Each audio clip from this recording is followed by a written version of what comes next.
Hey guys, welcome back to Bible in the Backyard on a porch down near the beach. And we started last week talking about David and his anointing, Samuel anointing him king. And we're going to continue in 1 Samuel, and 1 Samuel is in the Old Testament, and we're going to go to chapter 17. And we're going to read the entire chapter this time. And we're going to talk about the infamous story of David versus Goliath. And whatnot. So if we start at 1 Samuel chapter 17, we're going to read verses 1 through 10 right now. And it says, "Now the Philistines gathered together in their armies to battle, and were gathered together at Shecol, which belonged to Judah, and pitched between Shecol and Azekah in Ephedis-Dimon.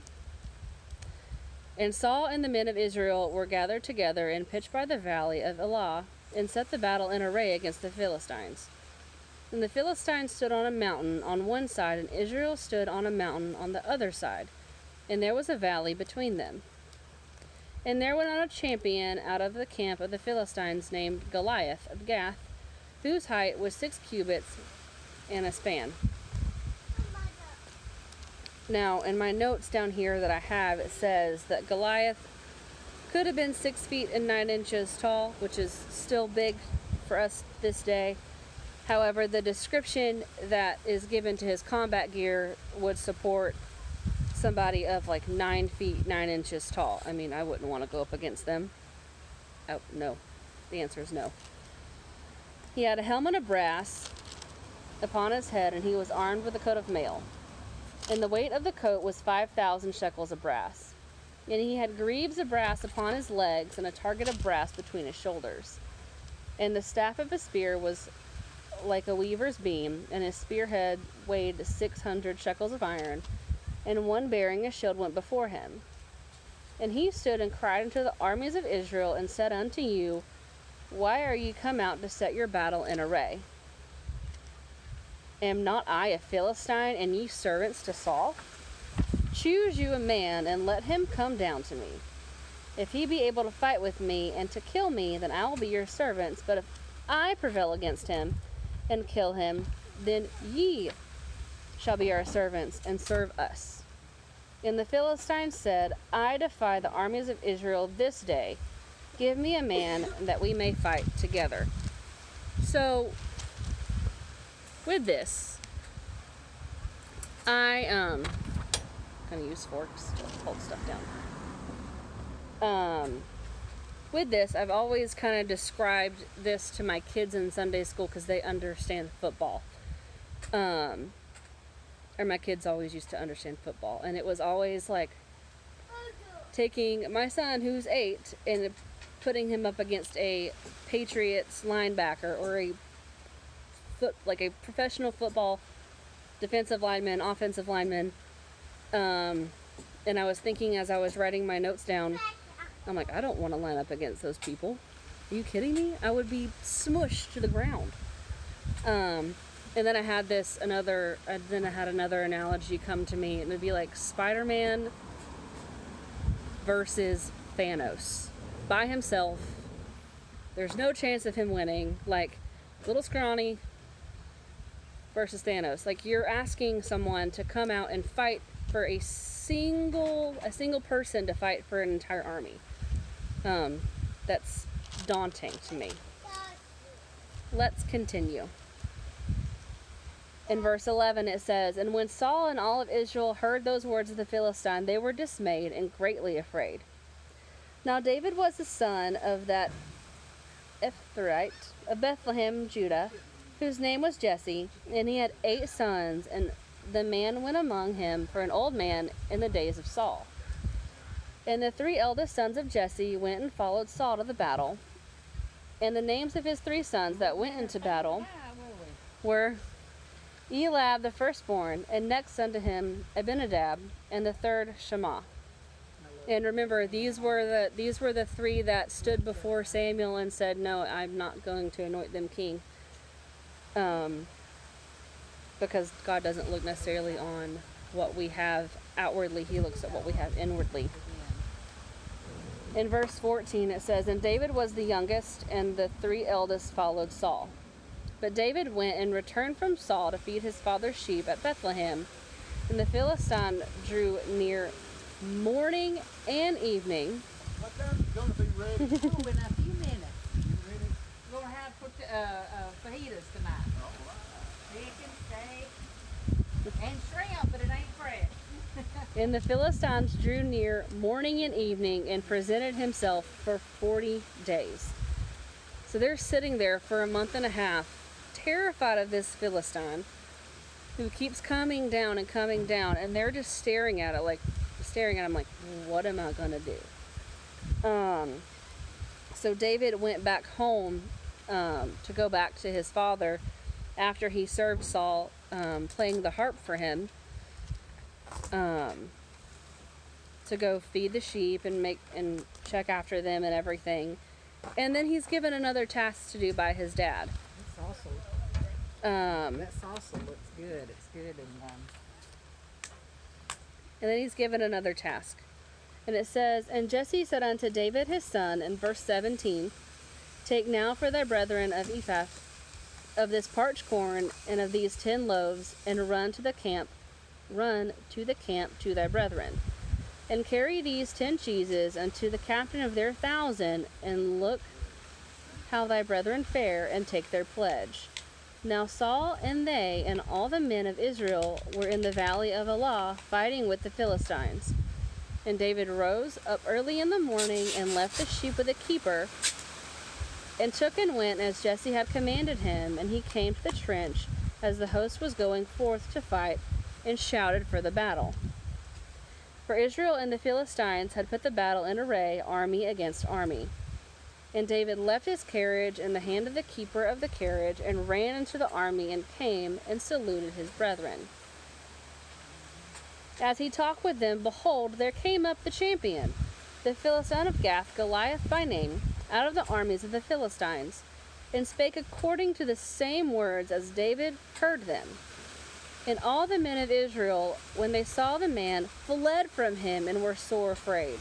So if they're fighting in this valley, as soon as Goliath starts coming down, they start running back up to their camp. I mean, I'm not going to lie, I would probably do the same thing. And the men of Israel, in verse 25, said, "Have ye seen this man that has come up? Surely to defy Israel? He is come up, and it shall be that the man who killeth him, the king will enrich him with great riches, and will give him his daughter, and make his father's house free in Israel." And David spake unto the men that stood by him, saying, "What shall be done to the man that killeth the Philistine, and that taketh away this reproach from the Israel? For who is this uncircumcised Philistine, that he should defy the armies of the living God?" Now, if you remember earlier, in verse 10, it says, "I defy the armies of Israel this day." And in verse 26, David's asking the same question. He's saying the same thing. He's like, that he should defy the armies of the living God. Who is this person?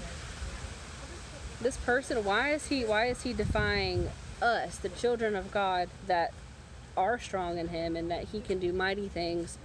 Why is he scaring us? Why is he defying who we stand for and who we fight for, and who fights for us? In verse 27 it says, "And the people answered him after this manner, saying, So shall it be done to the man that killeth him. And Eliab his eldest brother heard when he spake unto the man, and Eliab's anger was kindled against David. And he said," basically, I'm going to paraphrase this, "Why did you come down here? The only reason you're down here is to get a little glory and whatnot. Why are you down here? You're not a soldier. You're not trained in the army. You're a kid. Go back home." That's basically what Eliab was telling his younger brother to basically do, like, go home. And in verse 29 it says, "And David said, What have I done now? is there not a cause? Like, is there not a reason for me to be here? Like, I've listened and I've done this. And he turned from him toward another, and spake after the same manner, and the people answered him again after the former manner. And we're going to continue in verse 41, and it says, And when the words were heard which David spake, they rehearsed them before Saul, and he sent for him. And David said to Saul, Let no man's heart fail because of him. Thy servant will go and fight with this Philistine. And he's saying, let no man's heart fail because of him. He's saying, don't let your heart fail just because there's a giant in your way. Or in this case, Goliath in their way. Don't let your heart fail because he's standing right there. Like, don't do that. Don't do that. That's not nice. Don't do that. Thy servant will go and fight with this Philistine. In verse 33 we continue, and it says, And Saul said to David, Thou art not able to go against this Philistine to fight with him, for thou art but a youth, and he is a man of war from his youth. So Saul's kind of almost reiterating what Eliab was saying. He's like, this guy's been fighting since he was 5. He was born this way. He was raised this way. And you're a kid. Like, only thing you've done is keep sheep and play harps. Like, he's trying to be like, this is not sensible, this is not logical. In verse 34, And David said unto Saul, Thy servant kept his father's sheep, and there came a lion and a bear, and took a lamb out of the flock, and I went out after him, and smote him, and delivered him out of his mouth. And when he arose against me, I caught him by his beard, and smote him, and slew him. Thy servant slew both the lion and the bear, and this uncircumcised Philistine shall be as one of them, seeing hath he defied the armies of the living God. Goliath wasn't just defying the Israelites. He wasn't just defying them as humans when he said, I defy the army of Israel. He was defying the great power that works for them. He was defying God. He was defying what God can do, and he can work in mysterious ways and miracles and amazing ways. And Goliath didn't understand that. These Philistines, they didn't understand that. They didn't understand that, God can put power in things that are really, really, really small, and it worked for a massive way. So let's continue and let's see what happens next. The servant slew both the lion and the bear, and this uncircumcised Philistine shall be as one of them, seeing he hath defied the armies of the living God. And David said, Moreover, the Lord that delivered me out of the paw of the lion and out of the paw of the bear, he will deliver me out of the hand of this Philistine. And Saul said unto David, Go, and the Lord be with me. In verse 38 it says, And Saul armed David with his armor, and he put a helmet of brass upon his head, and he also armed him with a coat of mail. And David girded his sword upon his armor, and he essayed to go, for he had not proved it.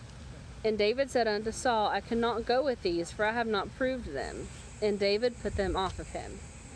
So this is important because Saul was putting his faith in armor and guarding David in things of this world. And of things that, David hasn't fought with. He fought with the lion and the bear, but he had things in the wilderness to fight with, not necessarily a sword and a coat of mail and a helmet. Like, he didn't work that way. David never worked that way. He wasn't trained that way. So if you're not trained that way, you can't put a rucksack on and go run 50 miles and be okay. You're going to hurt, and your body's going to hurt because you've never trained that way before. Just for an example. But this is how David arms himself. In verse 40, it says, And he took his staff in his hand, and chose him 5 smooth stones out of the brook, and put them in a shepherd's bag, which he had, even in a scrip, and his sling was in his hand, and he drew near to the Philistines. And the Philistines came on and drew near unto David, and the man that bare the shield went before him. And the Philistine looked about, and saw David, and he disdained him, for he was but a youth, and ruddy, and a fair countenance. And the Philistine said unto David, Am I a dog, that thou comest to me with staves? And the Philistines cursed David by his gods. And the Philistines said to David, Come to me, and I will give thy flesh unto the fowls of the air, and to the beasts of the field. I can just picture this in my mind when I read this. Like, this giant person laughing at David and looking how small he looked and looking how tiny he looked. And he's like, you haven't fought before. You're skinny. You're this, you're that. Like, you have never picked up a sword in your life. You don't know how to fight me. I think it's funny. And so he basically was laughing, and he was mocking David, and he was mocking David's, what David believes in. In verse 45 it says, And then David said to the Philistine, Thou comest to me with a sword, and with a spear, and with a shield. So you're coming to me with everything you have to fight the battle, worldly, with material things. But I come to thee in the name of the Lord of hosts, the God of the armies of Israel, whom thou hast defied. And this day will the Lord deliver thee into mine hand, and I will smite thee, and take thine head from thee, and I will give the carcass of the host of the Philistines this day unto the fowls of the air, and to the wild beasts, and to the earth, that all the earth may know that there is a God in Israel. And all this assembly shall know that the Lord saveth not with the sword or spear, for the battle is the Lord's, and he will give you into our hands. So David was still standing true. He was still standing on what God had promised him.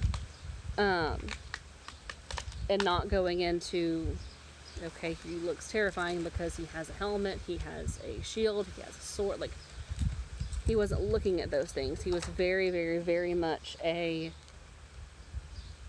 standing true to what he knows. And what he knows is that the Lord's going to provide for him. In verse 48, it says, And it came to pass, when the Philistines arose and came and drew nigh to meet David, that David hasted and ran towards the army to meet the Philistines. So he ran. He didn't walk. He didn't strut. He didn't do anything. He ran to meet the Philistine. And David put his hand in his bag, and took thence a stone, and slang it, and smote the Philistine in his forehead, that the stone sunk into his forehead, and he fell upon his face to the earth. So David prevailed over the Philistine with a sling and a stone, and smote the Philistine, and slew him, but there was no sword in the hand of David. Therefore David ran and stood upon the Philistine, and took the sword, and drew it out of the sheath thereof, and slew him, and cut off his head therewith. And when the Philistines saw their champion was dead, they fled. And the men of Israel and of Judah arose and shouted and pursued the Philistines until thou come to the valley and to the gates of Ekron. And the wounded of the Philistines fell down by the way of Sharim, even unto Gath, and unto Ekron. And the children of Israel returned from chasing after the Philistines, and they spoiled their tents. And David took the head of the Philistine and brought it to Jerusalem, but he put his armor in his tent. I feel like in any army or in any battle, per se, when it comes to this anyways, the Philistines didn't count on losing. The Philistines thought, okay, we have giants. We're going to win, for sure. Hands down, no contest. We are going to win. They didn't count on losing. They didn't count on someone coming up and being so bold in the Lord and bold in what they felt and what they believed. to where they were gonna win. And if you continue, I'm gonna stop reading there, but if you continue and finish the chapter 55 through 58, Saul asked, who was that kid? Who was that person that went and fought the Philistine? Because he didn't know. He just, I'm guessing, or I feel like since David didn't take the armor, that Saul was like, okay, he's not going to do it since he didn't take the armor.